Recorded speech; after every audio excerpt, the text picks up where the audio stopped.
This tank behind me is the famous Tiger 131, and we've already done a tank chat here at the museum on Tiger tanks, Tiger 1 tanks in general.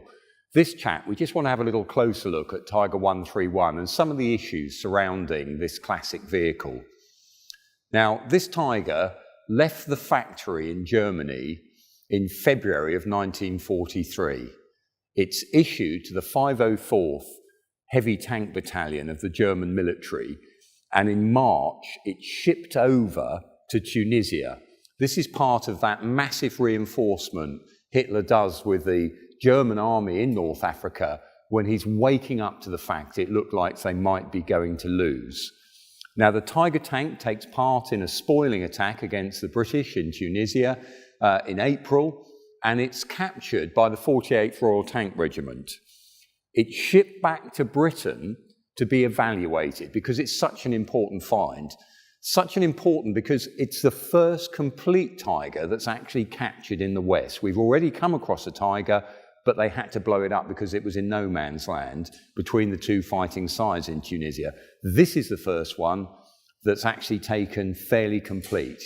And that's because we think it was damaged, a shell jammed in the turret, and the crew, whether they were injured, we've never been able to pin that down, but they abandoned the tank in pretty fine working order.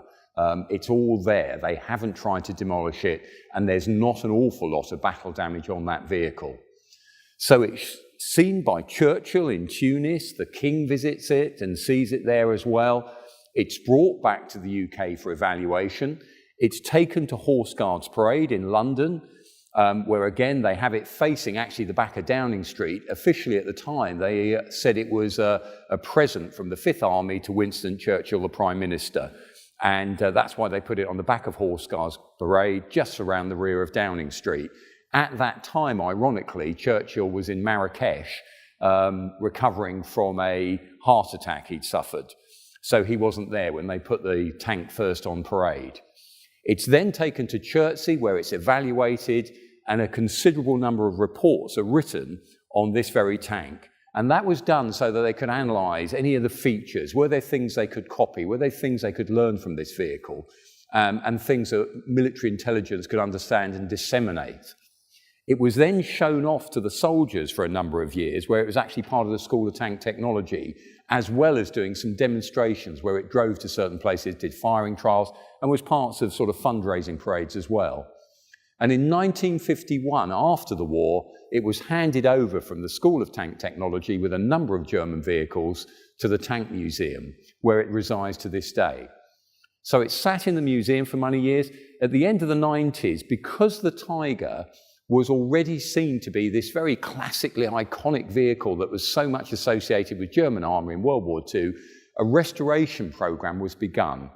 And at the end of the 90s, Heritage Lottery Fund kindly gave a grant of money, so the work was carried on there. It was started originally in the museum, went to a local organisation called ABRO to help out, and it's gone through a number of different stages of restoration and rebuilds, to the point that in the early 2000s we were able to run it for the first time, and now here at the museum we run it on a fairly regular basis, at least a couple of times a year, and we do a special day around showing it off to the public.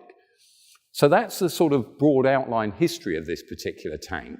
But I just thought we ought to look as well as some of the, not so much cultural significance, but some of the other stories behind this tank. Because don't forget, when this first appeared in Tunisia, this is a weapon of war. This is a vehicle that is out to try and defend the German takings in North Africa. And it's not a weapon of liberation. You have to remember that as well, that this idea that the army it's fighting for is an oppressive army at the time. So some people, and many are still alive today, who would look at this vehicle as a symbol of Nazi oppression. So that's one view of the vehicle. We've also got the fact that when it was captured by British forces, their attitude is that they have a trophy. Not only do we have something we can learn from, but we've also got something we can show off. So that at a certain time, this vehicle, because it has symbols painted on it, showing the guys who've captured it, they're showing off the fact. It's like, again, capturing the enemy's flag. Here's their latest weapon, we've grabbed it off you. It's looked at later in the war for its intelligence evaluation, so we're learning things from it. So we're looking at this vehicle from a point of view of how can we understand it? How can we find more about it? So there, it's a source of information for the military. And certain parts of the vehicle at that time, by the way, they were sectioned, like the engine, taken apart, which was one of the reasons. Later, it gave the museum the sense of purpose in restoring it to running order, because it had never actually been put back correctly and never been put back in a complete manner after that evaluation process.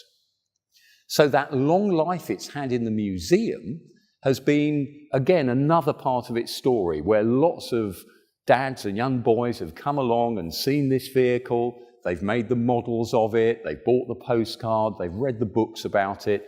Over those decades, subsequently, it's been in the museum.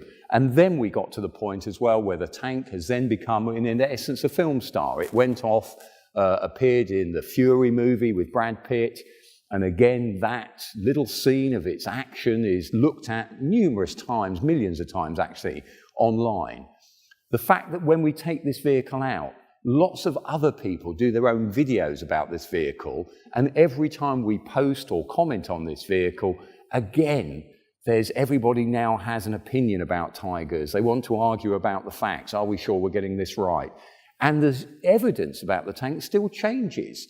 Only recently we've discovered that where we thought the tank was likely to be knocked out, it's now looks like evidence has come forward that it's actually probably been in a slightly different place when it was knocked out. Similar dates, similar battlefield terrain, but probably at a place called 0.174, not actually at Jebel Jaffa, where we thought it was originally. So new evidence is still coming to life to how we might look at this particular tank. And by looking at it in these different ways as a cultural icon that's now been viewed millions of times by people online, by looking at it sometimes as a symbol of oppression by some people, all those different views we have to remember here at the museum.